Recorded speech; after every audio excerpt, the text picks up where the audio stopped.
Sijua station में असंगठित मजदूरों ने प्रेस वार्ता का आयोजन किया और स्थानीय नेता और बिचौलियों ने मिलकर मजदूरों को ठगने का काम किया है, यह आरोप लगाया। उन्होंने कहा कि हर बार मजदूरों को मोहरा बनाकर शोषण उनका किया जाता है। उन्होंने कहा कि तेतुलमुड़ी कोल डंप में असंगठित मजदूरों की मजदूरी का भुगतान नहीं किया गया। अगर मजदूरों का बकाया पैसा नहीं मिला तो तेतुलमुड़ी कोल डंप और जोगता कोल डंप का चक्का जाम कर आंदोलन किया जाएगा।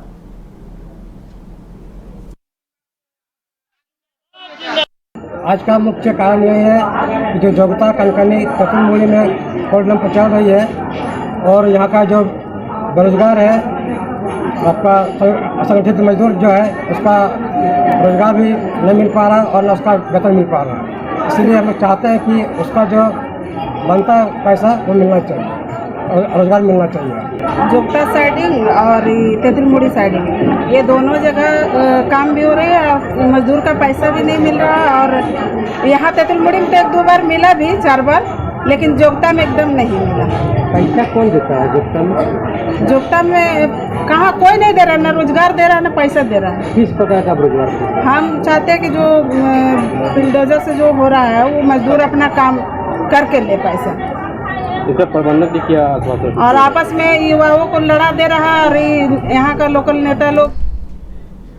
मुख्यमंत्री हेमंत सोरेन से आज कांके रोड स्थित आवासीय कार्यालय में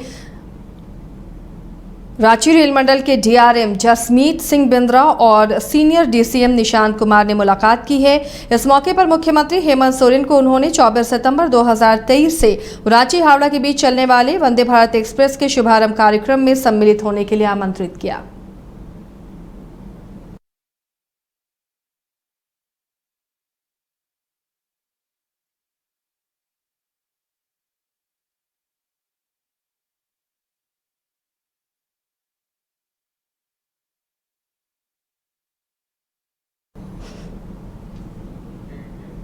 भाजपा के प्रदेश अध्यक्ष बाबूलाल मरांडी इन दिनों संकल्प यात्रा पर हैं और उनकी ये यात्रा का सिलसिला खूंटी पहुंचा, जहां पर उन्होंने लोगों को संबोधित किया है। खूंटी में संकल्प यात्रा को संबोधित करते हुए हेमंत सरकार को एक बार फिर बाबूलाल मरांडी ने कटघरे में खड़ा किया है। उन्होंने कहा कि हेमंत सरकार काम करने के लिए बनी ही नहीं, ये गठबंधन नहीं, ठगबंधन सरकार सिर्फ परिवार के साथ मिलकर राज्य को लूटने के लिए, भ्रष्टाचार के लिए बनी है।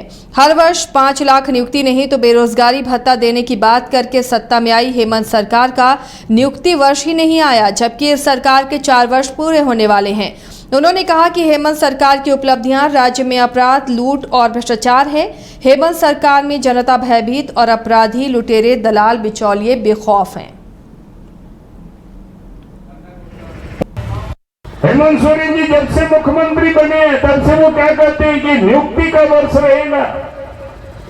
भाई आप तो 4 साल होने को चला है, कितना नियुक्ति हुआ है? विधायकों ने विधानसभा में क्वेश्चन किया तो 400 भी नियुक्ति नहीं कर पाए इन्होंने, और बार बार हवाला देते हैं कोर्ट का। भाई आप ऐसा नियमावली क्यों बनाते हो? तो ये झारखंड की हालत है। आज सरकारी स्कूलों में मास्टर नहीं है, अस्पतालों में डॉक्टर नहीं है, कोई देखने वाला नहीं है। सरकार चाहती तो लोगों की नियुक्ति कर सकती थी। जब झारखंड राज्य बना था मास्टर नहीं था, हमने कहा कि पारा टीचर को बहाल करेंगे और गांव के ही पढ़े लिखे नौजवान को गांव में ही लोगों को बहाल कर देंगे, और लोग काम करते थे। लेकिन आज हालत क्या है? सुप्रीम कोर्ट में मुख्यमंत्री हेमंत सोरेन की याचिका खारिज होने के बाद अब ईडी द्वारा सीएम को भेजे गए चौथे सम्मन का मामला सियासी रूप धारण कर चुका है। ईडी की कार्रवाई और सीएम को सम्मन मामले में प्रदेश की राजनीतिक पार्टियों और उनके नेताओं में बयानबाजी और आरोप प्रत्यारोप का दौर भी शुरू हो चुका है।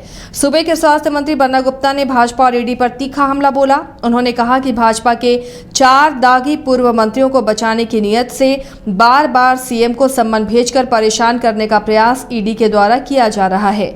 स्वास्थ्य मंत्री ने कहा कि पूर्व भाजपाई मंत्रियों के विरुद्ध चल रहे एसीबी जांच और भाजपा विधायक भानु प्रताप शाही के विरुद्ध चल रही कार्रवाई को ठंडे बस्ते में डालने का प्रयास किया जा रहा है।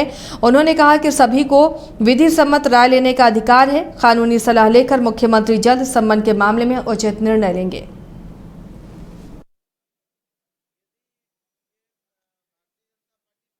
और हर आदमी को यह अधिकार है अपने बचाव का अपनी बात रखने का और विधि सम्मत राय लेने का।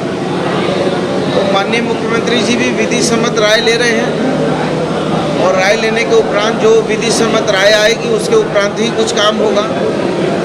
लेकिन बात सवाल ये उठता है कि आखिर माननीय मुख्यमंत्री जी को पूर्व में बुला लिया गया, पूछताछ कर ली गई, तो ये क्रमबद्ध तरीके से इतना पूछताछ क्यों? एक ही चीज़ का 9 बार जवाब क्यों? तो फिर भी यदि उनकी संतुष्टि के लिए वो चाह रहे हैं तो हम भी विधि सम्मत परामर्श लेकर जो विधि सम्मत परामर्श होगा उसी के तहत काम होगा।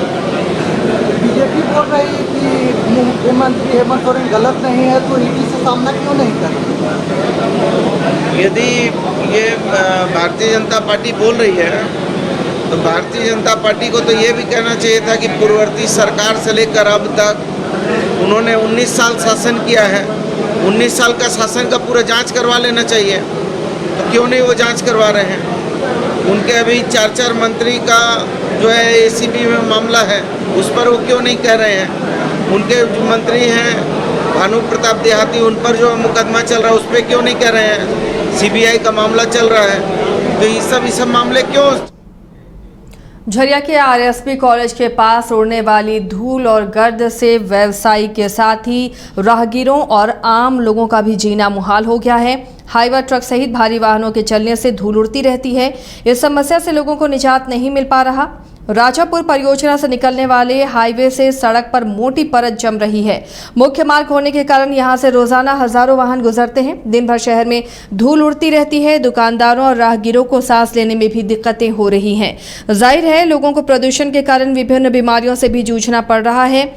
इसी कड़ी में बीजेपी नेता रागिनी सिंह अपने समर्थकों के साथ राजापुर परियोजना के मुख्य मार्ग पर धरने पर बैठी और बीसीसीएल महाप्रबंधक के खिलाफ नारेबाजी की।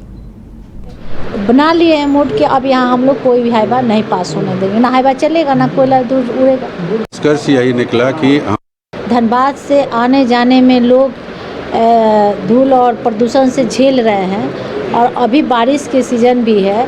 सफाई नहीं होने के कारण कीचड़ हो गया है जिसमें आए दिन लोग स्लिप कर रहे हैं, जिसका उदाहरण हमारे कल रात का 10 से 15 लोग घायल हुए हैं। कुछ लोग का इलाज भी हो रहा है, जिसको लोग का आक्रोश होकर आज लोग रोड पर उतर गए हैं।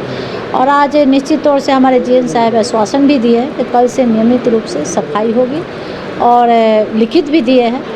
तो कहीं ना कहीं अब सभी लोग को विश्वास जगा है और देखते हैं कल से अगर सफाई होती है तो ठीक है, नहीं तो यहाँ अब एक हम लोग सभी लोग का सहयोग से और सभी लोग एक बना लिए हैं मोड के अब यहाँ हम लोग कोई भी हाईवा नहीं पास होने देंगे। ना हाईवा चलेगा ना कोयला दूर उड़ेगा। निष्कर्ष यही निकला कि हमको डस्ट को ही रोक लेना है जो कि रोड पे आ रहा है। और इसके लिए हमारे यहाँ जो स्वीपिंग मशीन थी उसमें थोड़ा टेक्निकल स्नैग है, वो 5 से 7 दिनों के अंदर में वो पूरा कर लिया जाएगा। डस्ट ही सड़क पे नहीं आएगा तो उड़ेगा कहाँ से? दूसरा, म्यूनिसिपैलिटी की तरफ से मदद के लिए मैडम ने बोला कि डीसी साहब से बात कर लेंगे, तो हम लोगों ने लिखित रूप में जो उनके यहाँ स्वीपिंग मशीन है उसको मांगने के लिए हम लोगों ने लिखा है। और अब मैं कोशिश करूँगा कि जब तक हमारा ये आता है मशीन, इस दौरान में हम लोग